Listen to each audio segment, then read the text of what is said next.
Good evening, YouTube. This is our future, and the power's with the people. Just want to let you know I am a respiratory therapist. Been doing this for 21 years.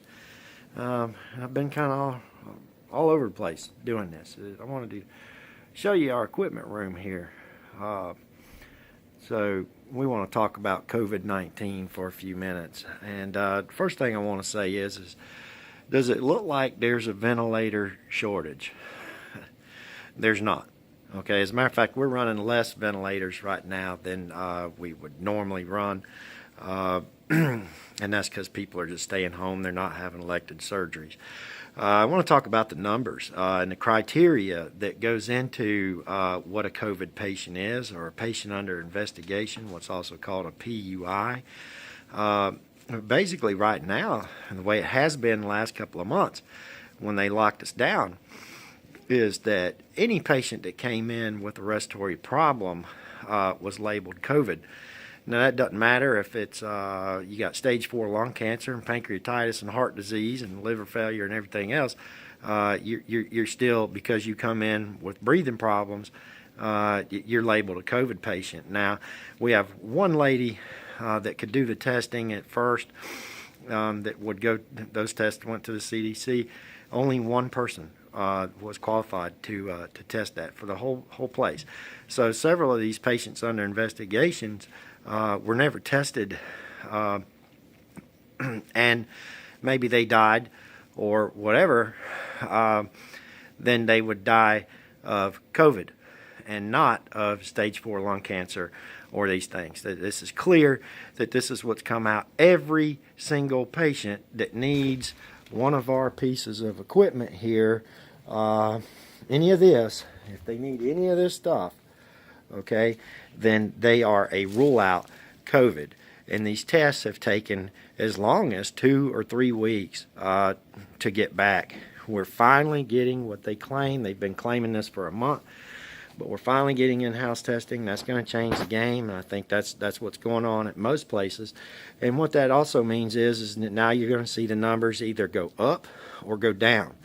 And I would suspect we're going to see them spike up and then spike down real quick. And this is the reason for the number of deaths.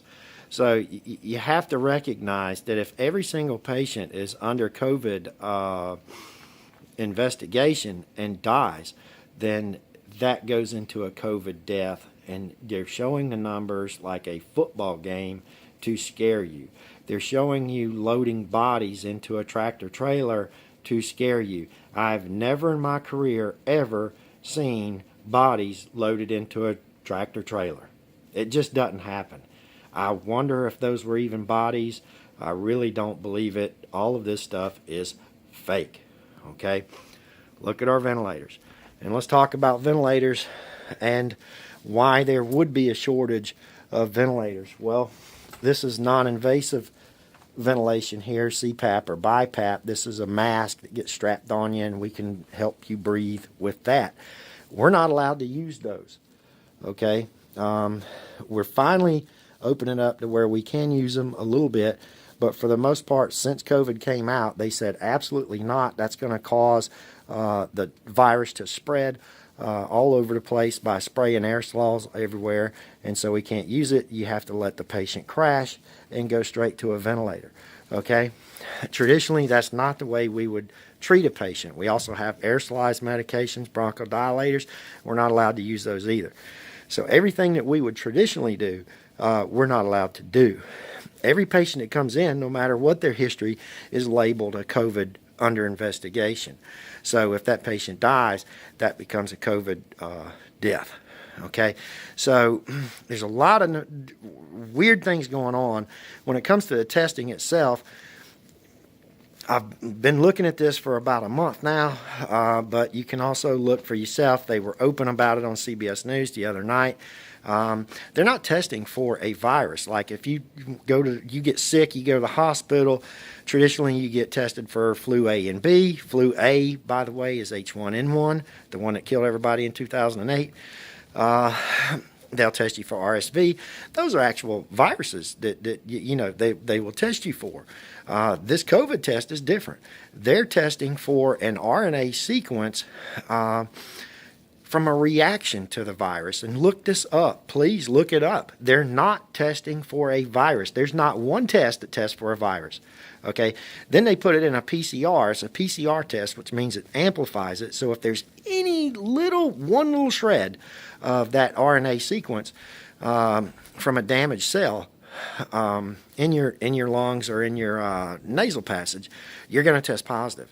Now, that can come from cancer, that can come from radiation, that can come from several things. So, and then you hear all this talk on the news about antibody therapy and all this other kind of stuff, people wanting to donate plasma, everything else, but they're not talking about the virus itself. They're not testing for the virus itself, and that's a big, big issue, because that makes you say, well, is this as infectious as they're telling us it is? Because if it was as infectious as they're telling us it is, these would all be in use and everybody would be dying, and we're not seeing that. Okay? This is unbelievable. Every bit of this has been created, okay? If you cannot use the non-invasive ventilation and have to go straight to this, the ventilator, that creates a ventilator shortage. But you also want to ask, why is Ford and GM in the business of making ventilators when we have plenty of companies that already make ventilators? What kind of ventilator is it? What does it do? Who's going to train us on those ventilators? And how's it going to be tested?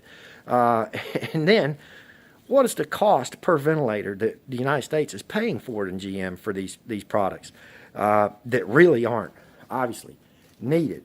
So all this talk you hear on the news by the governors and everybody else, we're having shortages of ventilators. It's not true. It's not true. Okay? So how about healthcare workers? Yeah, we're getting 1 or 2 healthcare workers are coming up positive. And, that would be expected, but I would actually expect a lot more healthcare workers to get sick and come up positive.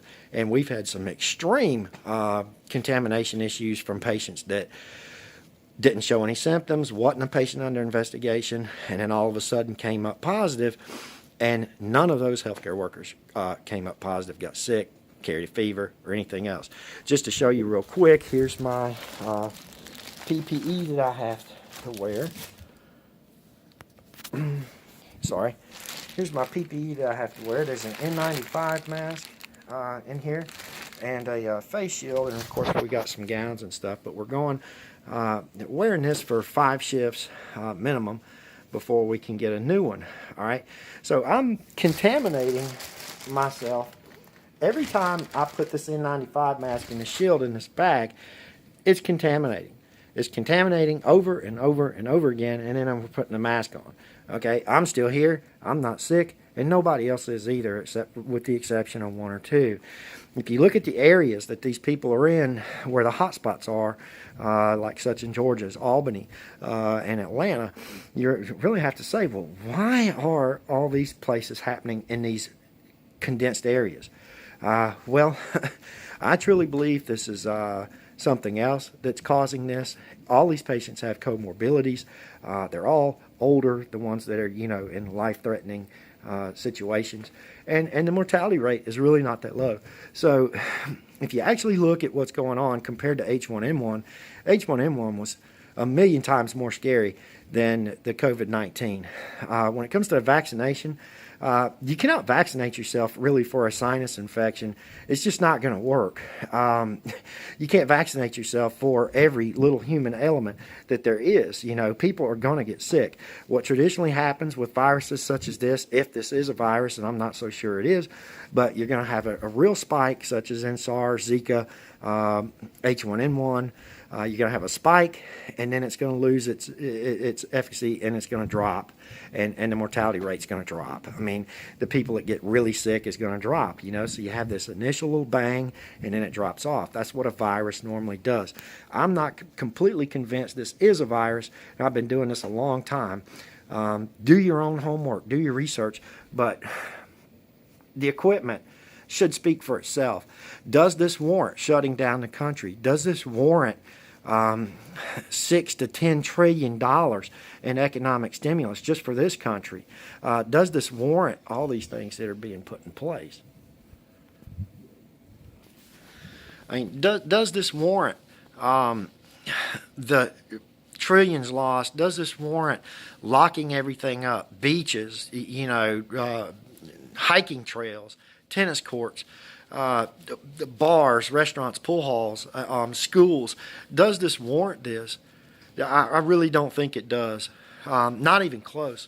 So y'all need to be asking some really hard questions here, and questioning your government and questioning the people in charge, and also questioning your doctors, because the doctors believe this stuff just as much as everybody else does, but they're not looking at the real information. All they're doing is they're told something, and hey, guess what? They got lives, they got jobs, they got everything else you got plus some. They don't care. I mean, they do care, but they're not going to go look it up. They're not going to look up exactly what this test is. They're not going to look up that, hey, why aren't we getting these infection rates? They look up the little things that they're told to look up, and that's it, just like anybody else would. Okay, so, these questions really have to be asked. And then for the Trump supporters out there, I want to ask you something. Think about this for a minute. We're doing the same thing they're doing in France. We're doing the same thing they're doing in Italy. We're doing the same thing they're doing in the UK. So does that mean Trump's really in charge of this whole thing? Because I really don't think he is. I think he's being told to do what he's doing, and that's the way it is. I mean, this is a deep state, Illuminati stuff, and this is the real deal, and they're shutting the world down. Okay? Y'all people really need to understand this. The world. Okay? And they're putting our kids and grandkids in severe debt that will never be paid off. And if you think of how many taxes you're paying now, can you imagine what our children and our grandchildren are going to have to pay for this scam? So please look up, do your homework, ask questions, look at our equipment room, ask, why can't we use this if we're not seeing the infections? Why can't we use this non-invasive equipment? Why are we having auto manufacturers make ventilators? Who's testing the ventilators? What kind of ventilator? Price per ventilator? All these things. The economic stimulus package. Is this going to be another corporate bailout where they, give themselves $1 million bonuses while we starve? I bet you it will be. So this is a real dangerous time we're coming into. When it comes to the vaccination, I promise you,